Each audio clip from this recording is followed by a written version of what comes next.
Welcome, everybody. It is not Monday.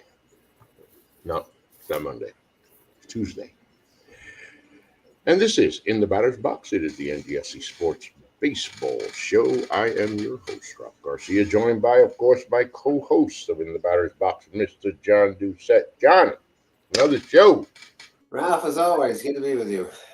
Hey, and if you check out the website, folks, you'll see our latest content. And when I say latest content, John, I got some stuff for you here. I kind of surprised me, pleasantly surprised.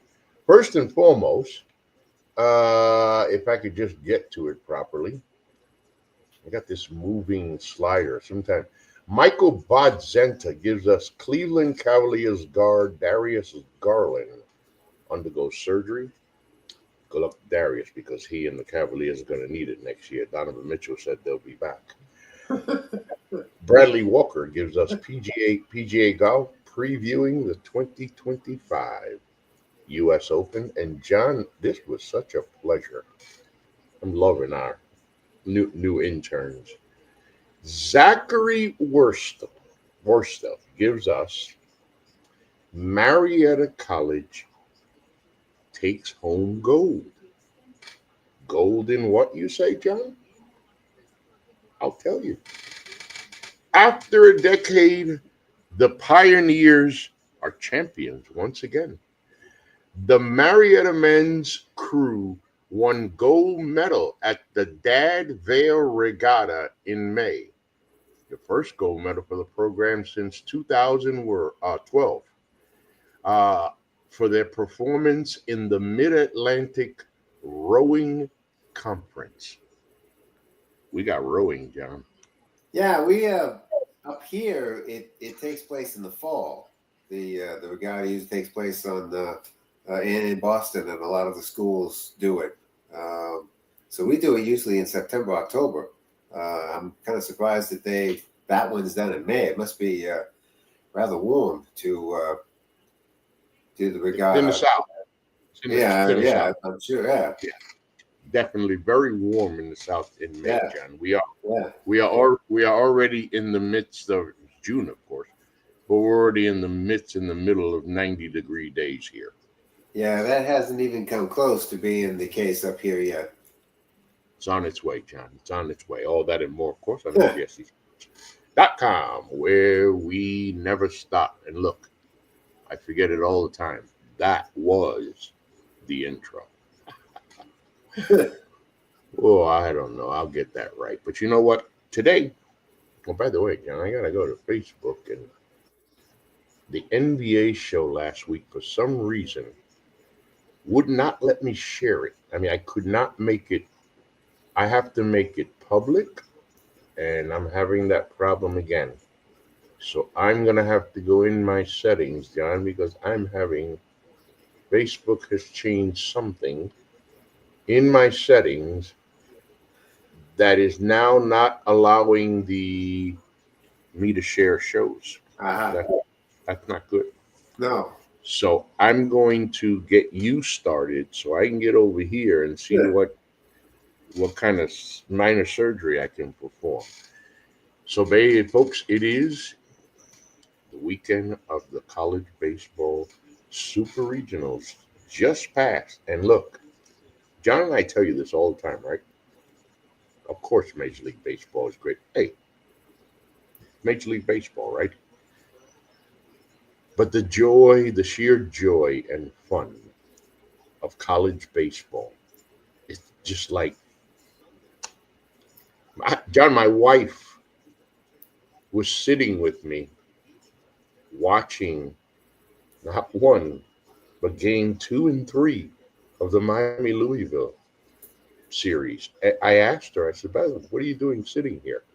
And I'm explaining stuff to her about. She said, I don't know it. I'm looking at the crowd, and they look like they're having so much fun. They don't do that at Major League Baseball games, do they? I said, no, they don't have fun like that at Major League Baseball. Not like that. I was gonna say, if they had fun like that, it would be all sorts of trouble. Yeah, there would be a problem, wouldn't it, John? Yeah. But anyway, John, I'm going to let you start us off here. We just went through oh, by the way, One of the beauties, you know how they say that's why we play the game. The beauty of why they play the game is that Goliath isn't always promised the seat at the table. Number one, Vanderbilt, Texas, shoe-ins to go to Omaha. John, I don't see them anywhere. They didn't make it. No, And it's very interesting how the top 16 seeds really didn't fare well this time. yeah, Um, and it's also rather interesting how you've got two mid-major programs in Murray State and in Coastal Carolina that are now going to get the opportunity to play for a national championship. And in Coastal Carolina's case, it'll be their second time. They did win the national championship in 2016, so getting an opportunity to do that again can be really life changing for a mid-major program like both of them.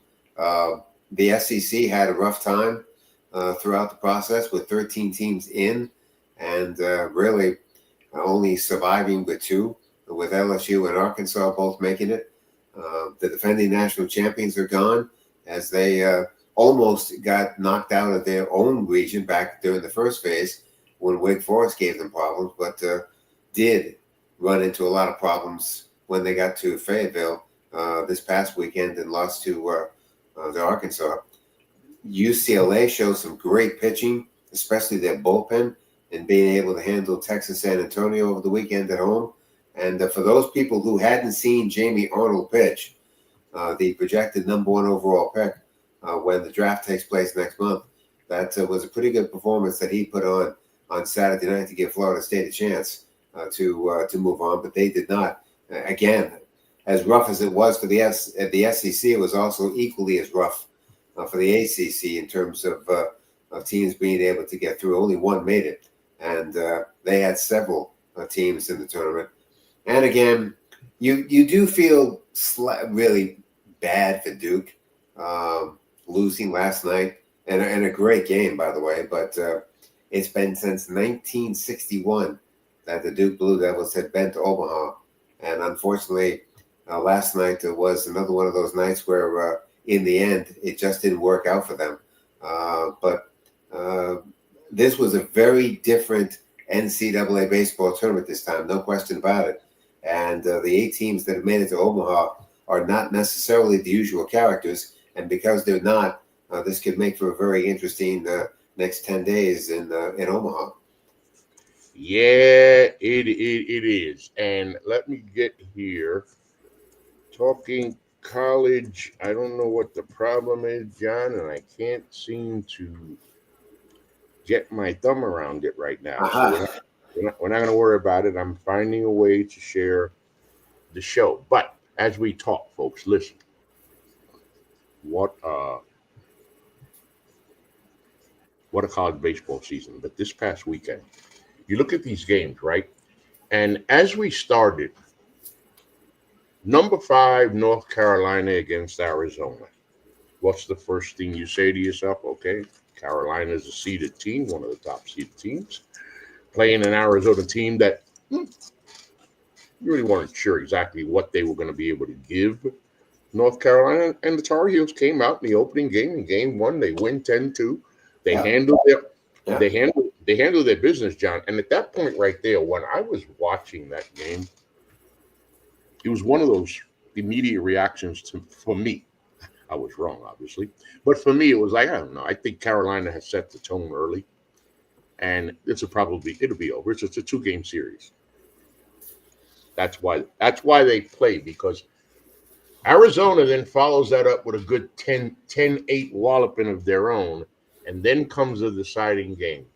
And God Almighty, John, please tell me hockey is another one of these sports, and I know you feel the same way. The excitement you feel inning after inning after inning of college baseball.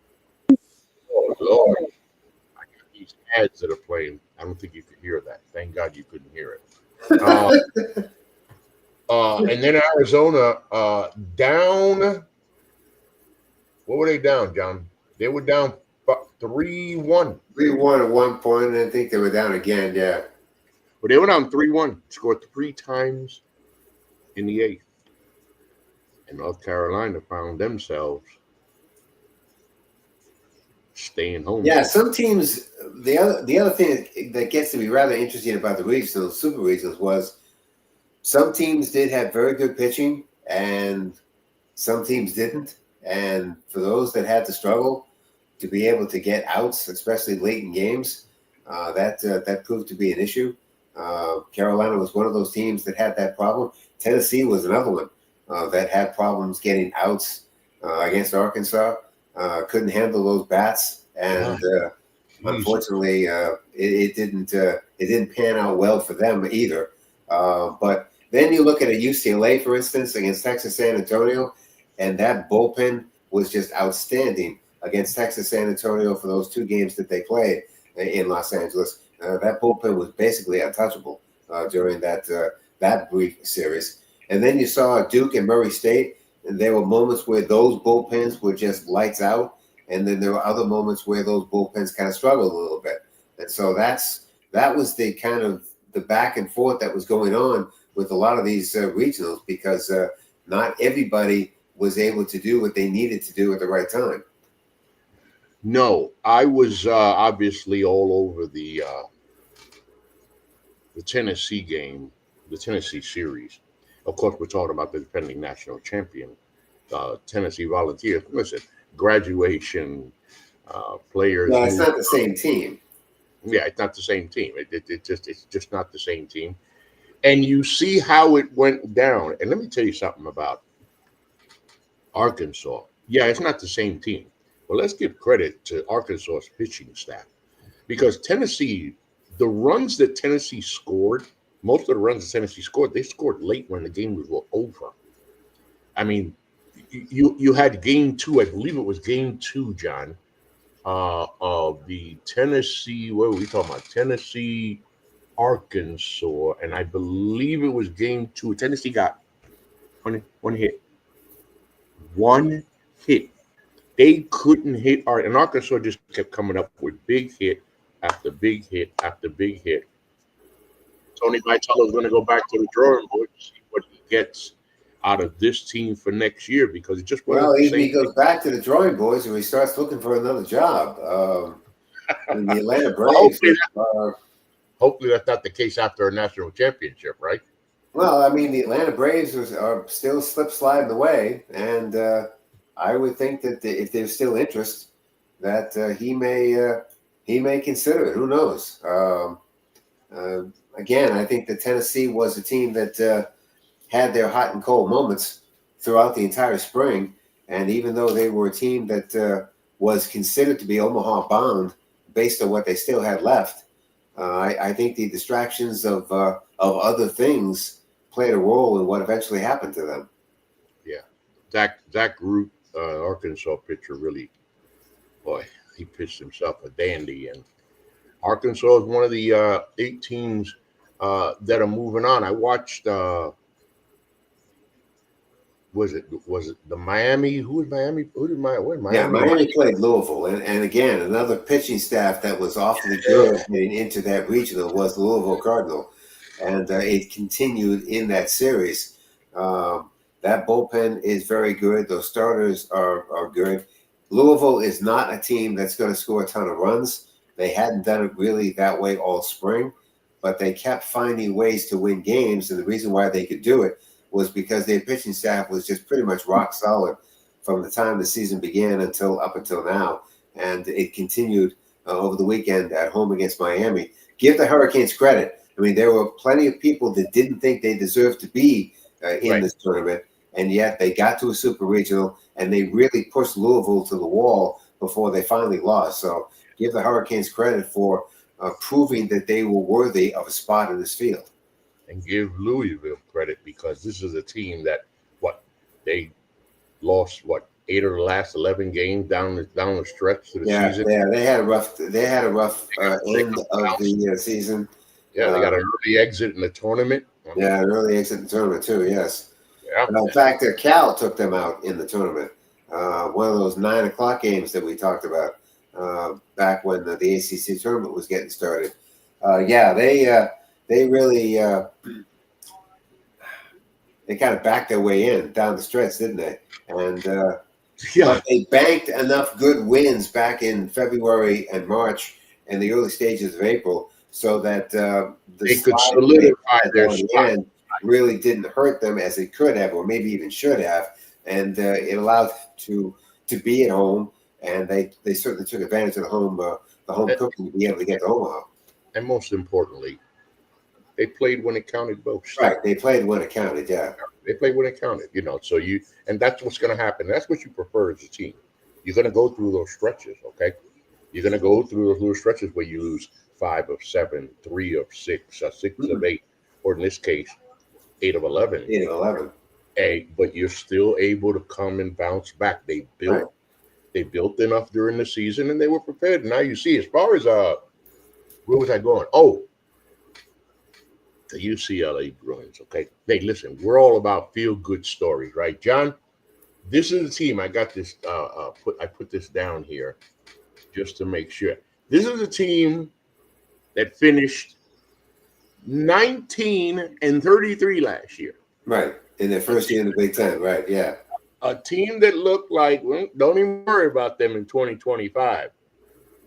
Well, Ah, you, again, I mean, that bullpen was lights out in that oh, series with Texas wow. San Antonio.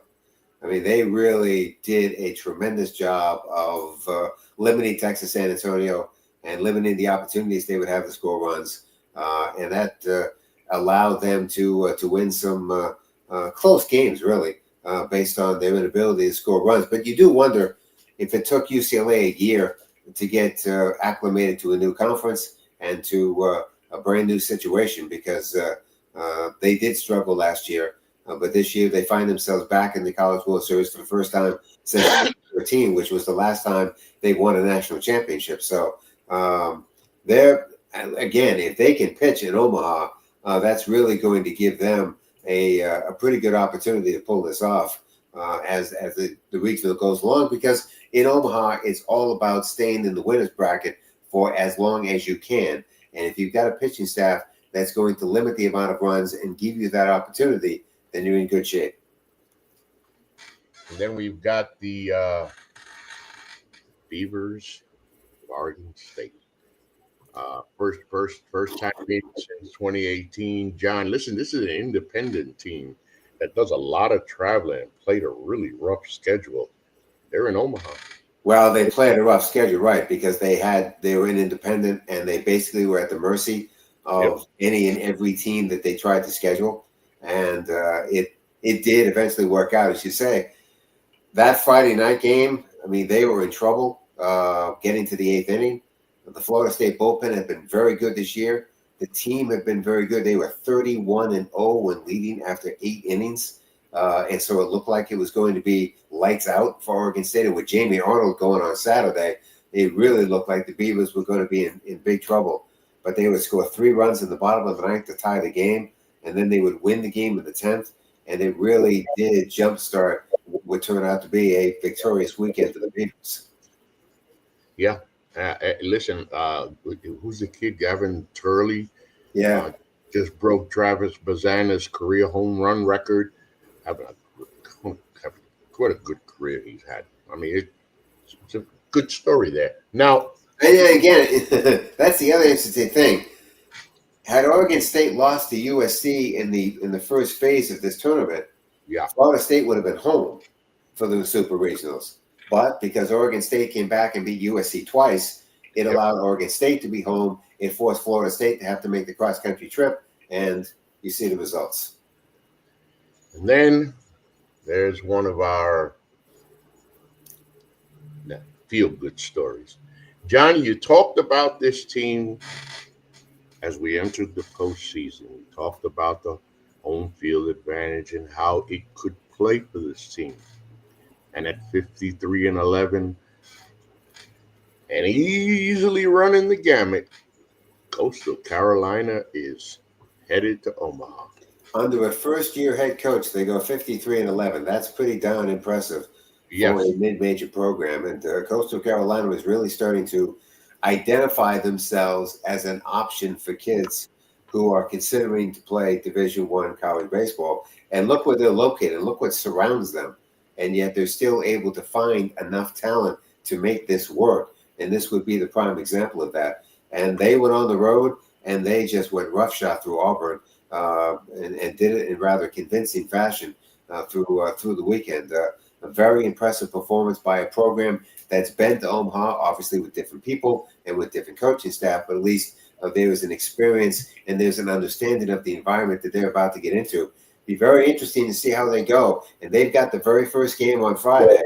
So it'll be very interesting to see how they handle an environment that is really quite the environment to be involved in. And then with Coastal Carolina, their bread and butter, that pitching staff. Yeah. They were the second lowest ERA in the country. They have the second lowest WHIP at 1.18. It has been just an impressive season for Coastal Carolina. And I don't know, John, you tell me, but I think Coastal has a good shot. They got. Oh yeah, I do too. And again, I think a pitching staff that is as good as theirs is always going to give you an opportunity to win games. And certainly for them, that's an easy statement to make. How interesting is it that the 8 teams that have made it to Omaha have all basically made it pretty much the same way, and that is with either a bullpen or a starting rotation that's been very good. Yeah, it really has. So we look at the 8 teams, and as we've been talking about them, again, Coastal Carolina 53 wins, but the feel good in Coastal Carolina is always a feel good. The Murray State Racers. The Murray State Racers are the Cinderella story here, John. They are the only 4 seed that made it to Omaha. Yep. They're the only 4 seed that made it. And again, a really good team. Jonathan Hogart at the top of that order has been really good for that team. Hit a couple of home runs last night that helped Murray State get off to the lead in the first inning, and then eventually hit one later on that would tie the game and give them a chance to win it late. Again, a team that really did a very good job of manipulating their pitching staff because they really didn't have much left last night, neither did Duke for that matter, because they played the 3 games. And still, they found a way to win. They found a way to give themselves a chance when it looked like the Duke bullpen was going to eliminate them. But Hogart came up big late in the game to tie it. And once that game was tied, it flipped their way. And once that started to happen, they were able to finish it. And Murray State was able to do this all season long with that offense, John, that they have. 13th in the nation in runs scored. This is a team, rather, an offense that found a way to overpower some of the best pitching staffs in the country to get to where they are today. Listen, congratulations, and I'm not far from Murray State here. The Murray State fans around here. This is the kind. I'm goosebumps, John. Goosebumps. This is the kind of atmosphere you talk about. Getting to Omaha. I love the tweet from NCAA baseball. Write it in the history books. By the way, the Racers have scored 8 or more runs in 6 of the 7 tournament games. Offense like that, John, is going to help you win it all. Oh, absolutely. Yeah. But you don't expect to do that when you get to Omaha. That's the thing. No, You're not going to expect to do that, especially with a team that really has never been there before. I mean, Murray State, the closest they had got was 1976. And even then, they only made it to what we now call the Super Regionals. So it is a program that's never been there before, and it is a program that's going to have to learn the atmosphere, the environment, and everything that goes along with it, somewhat force-fed, because they're really not going to get all that much time to make the adjustment from where they've been to where they're going. And the LSU Tigers, of course, national champions a few years ago. Last year, did not have the opportunity to, repeat the feat. LSU's playing like a team, John, that realizes, listen, we got a chance at their own form of redemption this season. Yesterday, boy, weather played a gigantic role in this. Rain, lightning, the whole bit down there in Baton Rouge, and you kind of wondered when they were going to play this game. They had to play it, obviously, based on uh, the the combined condensed schedule that happens when you end up with a Monday final, which is what they had in their case. But they waited an awful long time to finally play last night with West Virginia, and there's no question that LSU was a bit more prepared to play than West Virginia was when they finally got a chance to do this. Um, LSU, look, they've got a great pedigree. Alex Box Stadium is one of the better environments in all of college baseball, and those fans stuck it out for the entire weather delay that they had to go through to be able to watch their Tigers get back to Omaha again, a place that they've been to many times and have been successful in many times. It's a very good baseball team, no question, and a team that, based on their maturity and experience, was able to handle a situation that I think a lot of schools would have had difficulty with. Yeah. And we mentioned it earlier. The Arizona Wildcats, of course, are back in the Men's College World Series. Hey, this is a team, John, that rode a winning streak. I worry about those winning streaks that go into the end of the season because you got to maintain it now in the postseason where elimination happens fast. But Mason White's had a really good year in Arizona. Congratulations to the Arizona Wildcats. They're going to Omaha, John. Look, the thing about these winning streaks is I usually worry about the ones that take place in February for a team like Arizona because they play a ton of home games in February and in March because you have all these teams from the Northeast and from the Eastern Seaboard that want to go out west and basically get things started. And so you wonder about whether or not these programs really are as good as their early season records would suggest that they might be. In Arizona's case, I think they were as good. And let's face it, the Big 12 was a conference that Yeah. I'm not Oh, sure yeah. really had that many great teams in it to begin with, and so maybe Arizona took advantage of that as time went along. But again, they're no rookies here. They've been to Omaha before, so they certainly understand what they're getting into. And based on the alumni, they certainly understand it. But again, um, give them credit. They were able to go on the road and beat a very good North Carolina team, no question, and do it rather convincingly. Very good. Very good. So the field is the field is set. 2025 NCAA Men's College World Series, Charles Schwab Field, Omaha, Nebraska. Uh, Boy, that is a really small picture here. Can I get a better one here? Okay, here we go. This is better. All right, so start Friday, John. Coastal Carolina, Arizona. Yeah, probably two schools that haven't met each other. If they have, I don't think they've done it very often. Uh, Again, Coastal Carolina is one of those schools that because they've become better and have created a better reputation for themselves, they also spend February and March for the most part at home. They don't have to make those trips anymore. And so, because of that, I think this is one of those games that, frankly, lack of knowledge of each other does become a bit of a role plays a bit of a role in this. But hey, Coastal Carolina is a ball club that's certainly not afraid of anything, and they're certainly not afraid of any team that they play. They've been able to expand their schedule and toughen their schedule. They've got wins over Clemson, who at the time that they played them, both in the regular season, were top 10 teams in college baseball. So they've played their share of Power Four teams. This is not a new thing for them. It's just a new stage. That's all. And when you're looking at a Coastal Carolina team now that, as you just said, they're prepared for this moment now. They're now prepared. We talked about Coastal over the last couple of years as a team who had gotten better and was getting better and was making waves. Listen, they've already made their waves and they're here now, and they've got a good shot to beat Arizona. Oregon State and Louisville is going to be the second game. Really interesting. Yeah, you're reading my mind, John. Go ahead. Look, Oregon State demonstrated over the weekend they can pitch. Yeah. And they went up against a team that could pitch. Yeah. And so you were talking about low-scoring games in which little things were going to be the difference one way or the other, whether you won or whether you lost. And Oregon State was able to do enough little things to give themselves the opportunity to pull that series out.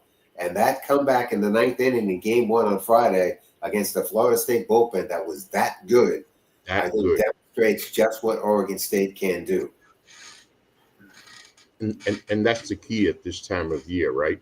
If you're riding momentum, you got to keep riding that momentum. And when you're getting it from your pitching staff at this time of the year, at this stage, very important. It's going to be interesting to see how Louisville counters. Look, give Kleinschmidt all the credit in the world. He went up against the projected #1 pick in the Major League Baseball draft when it comes up in July. And he didn't flinch. No. He went with him pitch for pitch for as long as he could. And, I mean, give him credit for giving Oregon State what they needed on Saturday to give themselves a chance to finish this off. Absolutely. Then we look and we move forward to Saturday.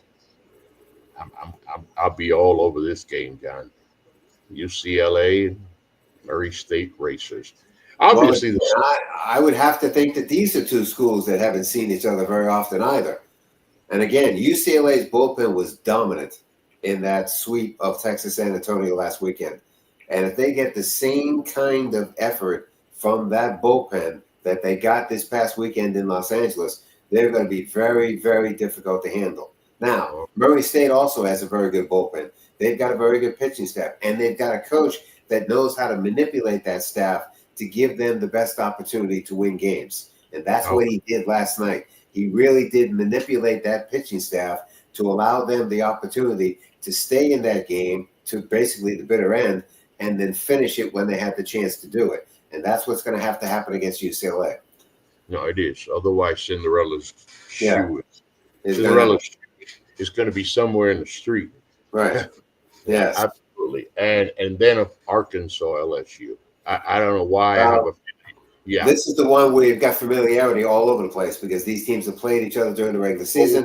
They played each other in the SEC tournament. So they both know what each other has. So now it's about execution. Who can execute better on that given day to give yourself a chance to win? I like that you said that, John, because I was, it's obvious that's the first place to go. These are two teams that know each other very well. Right. Very, very, very well. So what I like about this series, John, is this is where the managers come into play. This is where the coaching comes into play. Who's going to make the move? What move is it going to be? Who's going to outcoach the other guy? Because this is what it's not the regular season where you can say, listen, if I get outcoached in this series, we'll see them in a couple of weeks and we'll take care of it then. There's no tomorrow here. So this is the great thing about Arkansas LSU. Which coaching staff is going to outcoach the other one? Well, this is the thing about the Friday and the Saturday games because you really want to avoid the losers bracket. Absolutely. Right off the bat. Right. Correct. Because the elimination starts on Monday. And so right. And you don't want away from the elimination for as long as you possibly can. And the only way to do that is to get the win, either if you're playing the Friday or you're playing on Saturday. So these 4 games on Friday and on Saturday are very, very important because, like I say, once Monday comes, you're starting to eliminate teams. Yeah, obviously no one's a fan of playing back-to-back elimination games. No. You don't want to put yourself in that position. No, because it's a long road to get to the championship series, which is the best of 3, if you're doing it out of the losers bracket, because basically you're playing every day. And where is the rest of this? We have 8 teams, right? Yeah, so that's what starts. The 2 games on Friday and the 2 games on Saturday, and then it's winners bracket, losers bracket, and you go from there. John, I don't know. Now looking at these 8 teams, it almost looked like part part of an unfamiliar bracket, you know? Well, there's no question. There's new blood here. I mean, let's not be silly about this. There is new blood that has arrived in Omaha this time. It's not the usual suspects that have made it this time, and because of that, that's what makes this interesting. Um, you've got two mid majors. You've got even power fours that haven't been there in quite a while, and so you have an interesting mix that has shown up this time that makes this a little bit more difficult to figure out who's going to get to that championship series when it starts at the end of this thing. Who's the favorite, John? Who should be the favorite? I think Arkansas could be a favorite here. Yes, I think it would be them to be a team that can stay in the winners bracket and to really give themselves an opportunity to get this and pull it off. Again, you've got championship pedigree here. I mean, LSU's won national championships. Coastal Carolina's done it once. UCLA has done it. And so you have programs that have gone to the top of the mountain, even if you're doing it with a completely different set of players and coaches now. Still, there's some championship pedigree that's in this 18 field. To me, the best part about the whole thing is there is new blood there. And I think for college baseball, if you want to expose the product to a vast audience, which you're about to do, the idea of doing it with new blood is probably the best way.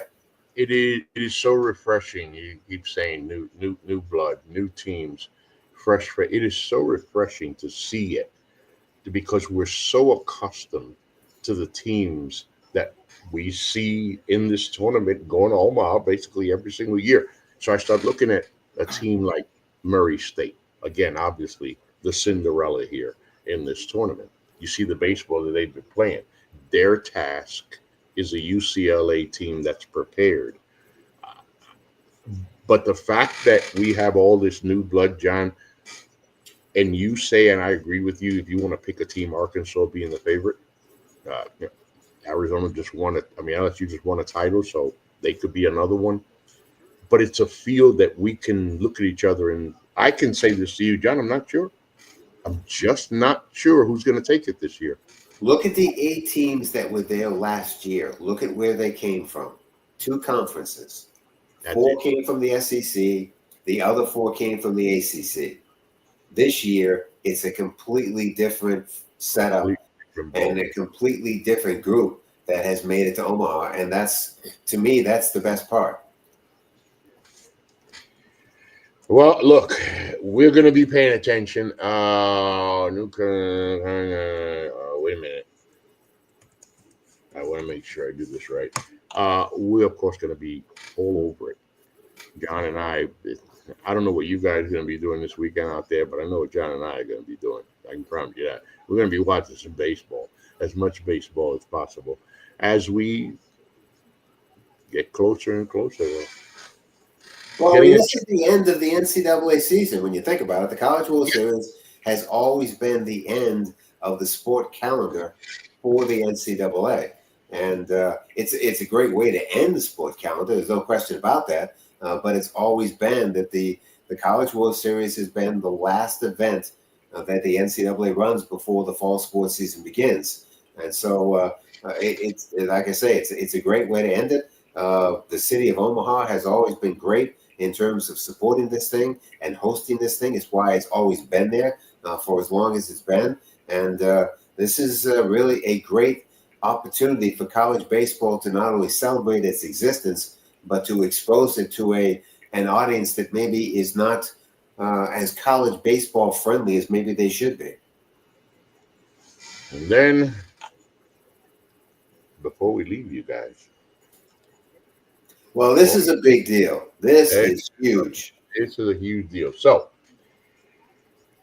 reading from The Conversation, it says here, the business of college sports was upended after a federal judge approved a settlement between the NCAA and former college athletes on June 6, 2025. After a lengthy litigation process, the NCAA has agreed to provide $2.8 billion at that B, like baseball. That's right, B. Like baseball. $2.8 billion in back pay to former and current college athletes while allowing schools to directly pay athletes for the first time. Whoa. Now we're talking about $20 million that schools will be able to pay their athletes to basically stay in school. And part of the deal, universities will have the ability to enter name, image, and like the NIL agreements with student athletes. So schools can now, for example, pay them to appear in ads for the school or for public appearances. I like this part of it, John, because one of the problems that we've had, and I damn sure have a problem, is with a transfer portal. Like Right. this transfer portal has just gotten ridiculous. Oh, And it truly has gotten out of hand. Absolutely, yeah, yes, and yes. it's gotten out of hand. So in the background, the powers that be have been trying to work out a plan so they can somehow control that. And this does that in the sense that now a big time player, it's two arguments to have, John. One, the school now has control. So if you got a 2 year NIL deal and you walk away after 1 year, you're screwed. You Right, can't make any money. You can't get another NIL. You can't do that. So at right. least now the team has that control where a player has to at least commit for a specific time. But John, the other side of the coin is the big time players, the ones that don't have to worry about that, the ones that are getting, why would they want to deal with the college or make a deal with the college when they could make all that NIL money on their own? Well, and I think the other interesting part to this is going to be you have it's over 300 Division One schools. Do all of these schools have the ability to pay up to have the $20 million to be able to pay their athletes every year? No, they don't. And so for those schools and those conferences that just don't have this kind of money, what is it going to do to them? We're talking about leagues like the Patriot League, America East, Northeast Conference, the Ivy League, leagues like this, the Sun League, the Atlantic Sun League, leagues that are small, leagues that have small budgets, and schools that really have small budgets. And so, what do these schools do? How do these schools navigate their way through what's going to be a era, brand new era of college athletics once the fall sports season begins in mid-August? How do these schools and how do these conferences keep themselves available and keep themselves alive with all this money that's now being basically thrown out there? Yeah, how do they keep themselves relevant? It's going to be, and again, there's going to be a lot more hurdles that they're going to face a lot more hurdles and obstacles. They're going to have to iron out some of the differences here, but it says here that so each university that opts into the settlement can disperse up to $20.5 million to student athletes, a number that will likely rise in the future. And it says the NIL agreements with certain individuals and entities will be subject to evaluation that will determine whether the NIL compensation exceeds the acceptance. So it's going to be a money thing. Oh, absolutely. The NCAA had to settle. They didn't want to settle. Oh, no, they didn't. And they dragged this out for as long as they possibly could, trying to figure out some way to get around this. And in the end, they couldn't. But they did give it, as they say, the old college try to try and avoid what they eventually decided to give into. So this is going to be very interesting now because student athletes are now also student employees. And the other thing is the pay going to be equal for male and female? I think that's also going to become the interesting question here. Is a female basketball player going to potentially have the opportunity to make as much money as her male counterpart? Is a female softball player going to get the opportunity to make the same as a male baseball player? Women's lacrosse, men's soccer, women's soccer, so forth. I think that also becomes a very interesting question here. I think we know the answers to those questions, John. Unfortunately, yes, I think we do. And I think that's where you're going to start to hear the screaming is when you find out that, say, male football players are going to, I think male football players are going to get the dominant amount of money here. Absolutely. And then the men basketball players, then right. the basketball. and that's going to be the problem here. Hockey is a little interesting in that if you are drafted by an NHL team and they send you to a college because they want you to spend 2 or 3 years there because they really don't need you right off the bat. Usually what happens is the NHL team will take care of you financially while you are in that school so that you don't have to worry about anything. Just go to class, go to practice, play your games, and then when we need you, we will come get you. Now that I think makes it a bit of an interesting subject here, only because you're talking about 63 schools at the Division One level that play play hockey. So, and it's 45 on the women's side, and so I think that particular sport, it's going to be a little different because some kids are going to get taken care of by their NHL teams, and for those kids that aren't drafted, well, it's what's left. And of course, with this settlement, there's going to be some athletes down out there that are going to find themselves with a windfall. I mean, they're going to be you're getting paid back all the way to 2016. Oh, absolutely. I mean, there are some kids that are probably having quite the party at the moment because of the amount of money that they just walked into. But again, the NCAA is going to do whatever they can to take their time to pay out the windfall because they understand the amount of money that they're going to be throwing out there. They're not happy about it. They're not going to be happy about it. And I think that they will take their time in taking care of everybody. And you mentioned the disparity, men's, women's. Tell you what's going to come into play. We may hear this. We may hear these two words a little more often than we have in a long time when it comes to this settlement. Title IX. Oh, well, let's face it. There is no athletic director in NCAA Division One that ever figured out what that was supposed to be and how that was supposed to work. And because they never figured it out, there's no question they didn't do it properly. And because they didn't do it properly, that kind of contributed to what has eventually happened here.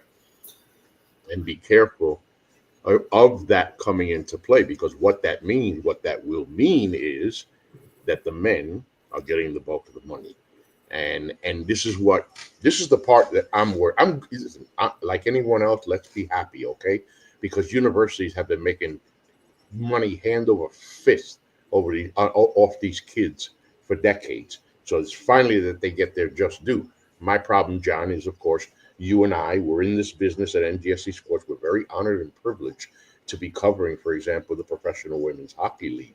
That league and that coverage means a Now, lot. they become an interesting part to this in the sense that they now may have to wait 4-year cycle for players to come out and become a part of their potential draft. For instance, when their draft takes place in 2 weeks, Good there'll point. be 199 players that will be available for them to draft. Most of those players are coming from Europe, but there are some that are coming from Division One college hockey. Now, if the Division One college hockey players are starting to get involved in this settlement and get a piece of this pie, they're not going to come out as quickly as they will right now.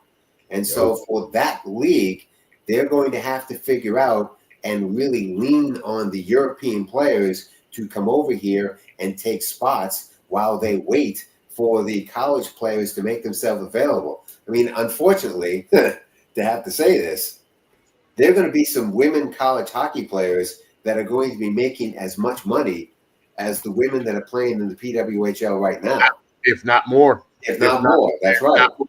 And that's going to cause a problem in locker rooms across the PWHL between the established players and these kids coming out of college. Yeah, that is going to be a problem. And again, John, it's happening now.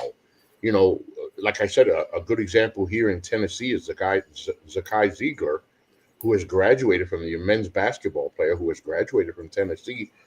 He's set to make, I believe it's $3 million off an NIL deal if his lawyers can find a way to get him eligible for a sixth season. So that's a great point that you brought up. Well, That look at the girl from Texas Tech who pitched them to the College World Series championship $1 game. million NIL deal, Just a and she million gets dollar another one, NIL, and and she's she got about to get another one. another $1 million Right? NIL. And so, why is Why? that girl, if she takes care of her money correctly, why is that girl going to play in the new softball league? Hey, There's no reason for her to do it because she's already got the money. by the way, John, I just thought of something. An old slogan that we grew up with, that we've heard all our lives, just got a new meaning. John, do you remember hearing this even in commercials? Stay in school. Yeah. I gotta stay in school now, John. Yeah, they're going to stay in school Yeah, you now. gotta Yeah, stay in school now, John. absolutely. They're going to stay in school. And again, I think, it's how are the smaller conferences going to handle this? How are they going to get themselves into That's this? the other problem, John. That Because is the other problem here. How do they do it? the little guy How does the always, little guy survive in this environment? I think it's going to be very difficult for the little guy to survive. I think, and I'm glad you said that because I think this time in this case, some of the little guys are gonna go away. They just, I just see some schools that are just not. They'll They're go back to Division Two or Division Three. That's what they'll end up doing. because they'll have no choice. Right. They'll have no choice. Because They they'll just have no don't have the money. They don't Now, have the money and they don't have the facilities to be able to create the money. And because they don't have either or, they're going to who's have gonna to settle to be who's, what they are. who's gonna want to play there, right? Right. Who's going to want to play there? I don't want to go to that school. I'm trying to play baseball. I'm trying to play hockey. I'm trying to play soccer. I'm trying to play pro. I can't go to that school. I'm not. And the other And part, the other Jared, thing is going to be television coverage too. I mean, well, yeah, if you're not being seen, you're not going to go to a place that you're not going to be seen at. And so that's going to play into this as well. Schools that don't have conferences that have good television deals with either ESPN or Fox or whoever. And because you don't have the good television deal, guess what? You're not going to get the players because they're not going to play for a school or a conference that just can't get on television. another downside, John. Yeah, they're going to stay in school, but now kids may not. The kids won't necessarily go to their favorite school, the school that their parents went to, because now it's about, well, what school can pay me the most money? Right, right. It's going to become more of a like free agency in professional sports. It's going to be the same thing at the collegiate level. That these kids are going to put themselves out there and basically look for the highest bidder to take them. And once they do, then they'll go ahead and go wherever that ends up to be. So I think that you're going to hear a lot of battles with schools trying to get the best players because that's really how this is going to work. And how the NCAA is able to police all of this, I also think becomes interesting. Yeah, it is. This is, again, folks. The NCAA was forced. They have tried everything. They have climbed that mountain as high as they could climb it, and they can't get to the top. They're not going to win. They held off as long as they could. Here we are. The thing about this, of course, and again, this is huge. This is not like a small little change. This is No, this is it's huge. like $20 million a year. It's going to change the landscape of sports. And the issue with that, John, is the big guy wins again. Yes, in this case, the big guy's going to win. And think about the marquee football games that take place: Ohio State, Michigan, Auburn, Alabama, USC, UCLA, so forth, that draw gigantic crowds and make all sorts of money. You're going to add on to the $20 million that you already have to play with to begin with. And so you're really going to create an interesting monopoly that's going to be very hard for everybody to be associated with. And you're never going to create a level playing field because this has not been created to have a level playing field. But the more we talk about it, the more I don't like it. I mean, it's turned college sports now into a business. It's a minor, now it's going to be a minor league. Every sport that's at the collegiate level is now going to be minor league. So, like for instance, I'll give you a good one: bowling. There are some colleges at the Division I level that do offer men's and women's bowling. Now, how do they get in on this? Who the How? hell? Wow. Yeah. I mean, there will be some sports that just will not get in on this because there Yeah. just isn't anything there. Tennis No, could be another one.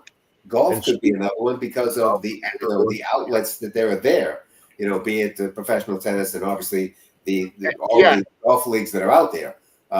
So, but a sport like swimming and diving could become very interesting all of a sudden, You and have, could become a lot more popular all of a sudden based on money that's now available. especially if you got a phenomenal athlete or two in the sport.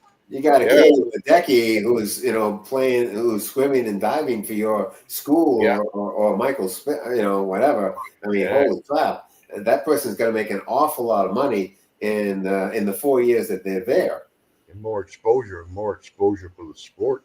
Right, it's more exposure. All of a sudden, television networks are going to want to put swimming events on because there's someone in the pool that's worthy of being seen. They just they just soiled the from a fan's perspective for me. They just soiled the whole meaning of college sports. Well, I mean, yeah, I'm happy for the kid. Listen, I'm happy for the it's a kids. double-edged sword here. There's no question about it. It's a double-edged sword. Right, right. You're happy for the kids because the kids can make some money. But at the same time, for the kids to make some money, there's got to be some concessions that are made here that you may not like.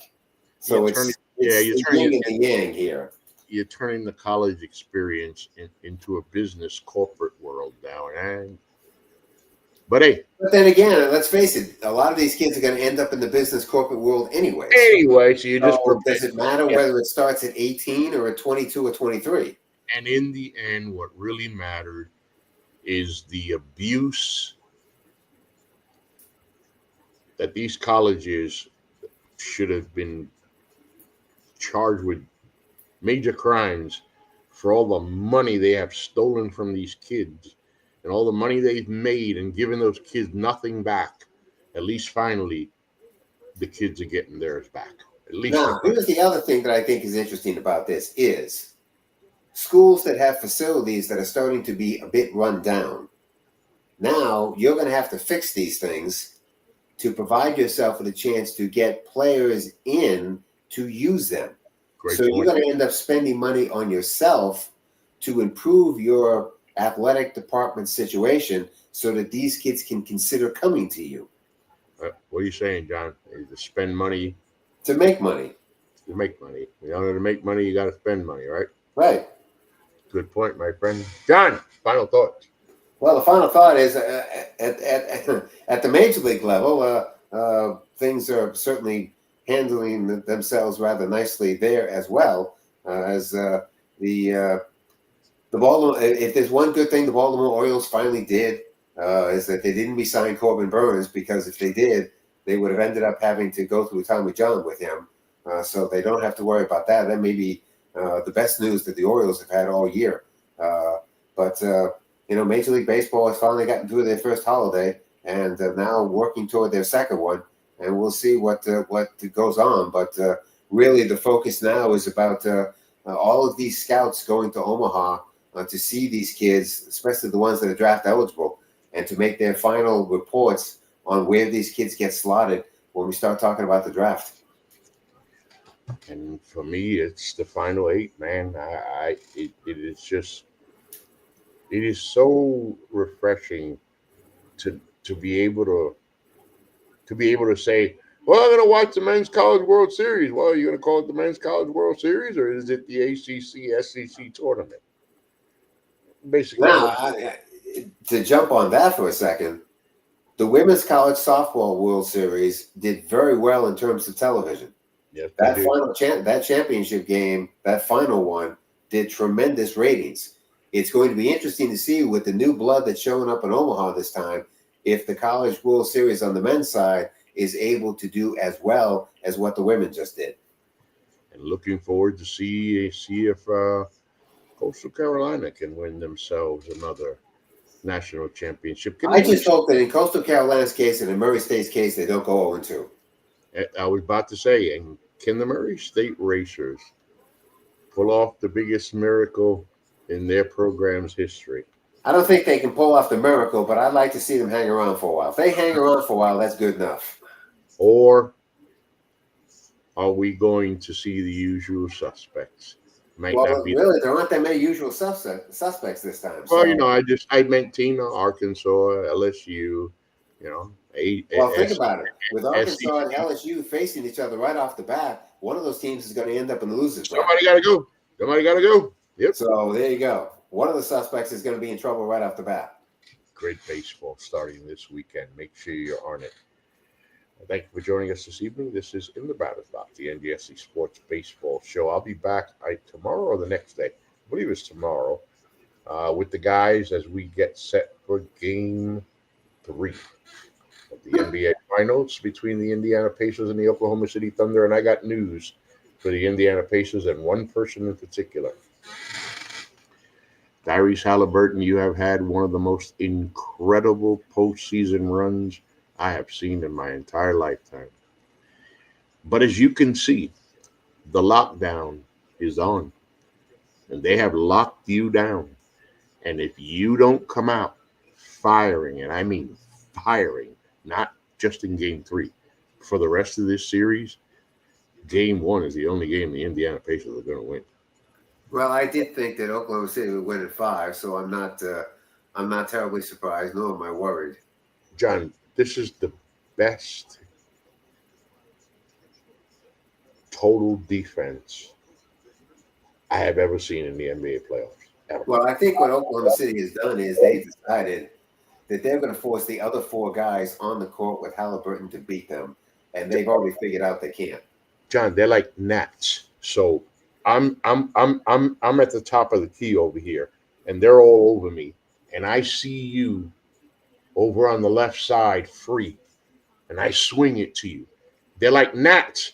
As I'm swinging the ball to you, they're going with the ball, and they're there. It is amazing what they have done. But anyway, stay tuned for that. We'll be back for that. Again, we appreciate you. The website, ndscsports.com, for all of your current content. Thank you for joining us this evening. You guys have a great night. And remember, play ball.